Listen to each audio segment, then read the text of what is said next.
आखिरी प्रयास। एक बार एक राजा ने विष्णु भगवान की प्रतिमा का निर्माण करके उसे राज मंदिर में स्थापित करने का फैसला किया और राजा ने यह कार्य अपने महामंत्री को सौंप दिया। महामंत्री ने एक विशेष पत्थर मंगवाया। वह पत्थर हजारों साल पुराना था और बहुत विशाल था।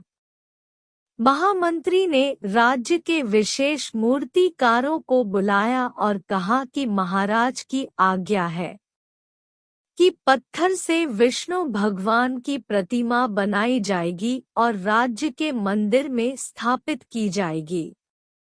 इसलिए जितनी जल्दी हो सके इस पत्थर से भगवान की प्रतिमा बनाई जाए। काम होने के पश्चात सभी मूर्तिकारों को 100 स्वर्ण मुद्राएं प्रदान की जाएगी। 100 स्वर्ण मुद्राओं की बात सुनकर मूर्तिकार बहुत खुश हुआ और मूर्ति बनाने के उद्देश्य से उसने तुरंत ही पत्थर पर प्रहार करना शुरू कर दिया। लेकिन बहुत प्रयास करने के बाद भी पत्थर टूटा नहीं। इस तरह करते करते उसने लगभग 50 बार वार कर दिए, लेकिन पत्थर नहीं टूटा। तो मूर्तिकार ने सोचा कि अब यह पत्थर नहीं टूटेगा और उसने अगला प्रहार करने से मना कर दिया। वह महामंत्री के पास पहुंचा और बताया कि मैंने पत्थर पर 50 प्रहार किए हैं, लेकिन यह लगता है कि टूटेगा नहीं और बहुत ही पुराना पत्थर है। महामंत्री तुरंत ही दूसरे मूर्तिकार को बुलाकर कहते हैं कि भगवान की मूर्ति बनानी है और वह भी 7 दिन के अंदर। तो क्या तुम इस पत्थर से मूर्ति बना सकते हो? मूर्तिकार ने कहा कि बिल्कुल कर सकता हूँ। उसने जैसे ही पहला प्रहार किया पत्थर टूट गया। मंत्री ने सोचा कि काश मूर्तिकार ने अगला प्रहार किया होता तो हो सकता है कि पत्थर टूट गया होता और मूर्ति बनने की प्रक्रिया उसने पूरी कर दी होती।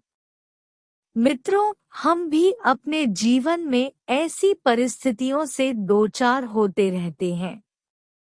कई बार किसी कार्य को करने के पूर्व या किसी समस्या के सामने आने पर उसका निराकरण करने के पूर्व ही हमारा आत्मविश्वास डगमगा जाता है और हम प्रयास किए बिना ही हार मान लेते हैं। कई बार हम एक दो प्रयास में असफलता मिलने पर आगे प्रयास करना छोड़ देते हैं, जबकि हो सकता है कि कुछ प्रयास और करने पर कार्य पूर्ण हो जाता या समस्या का समाधान हो जाता।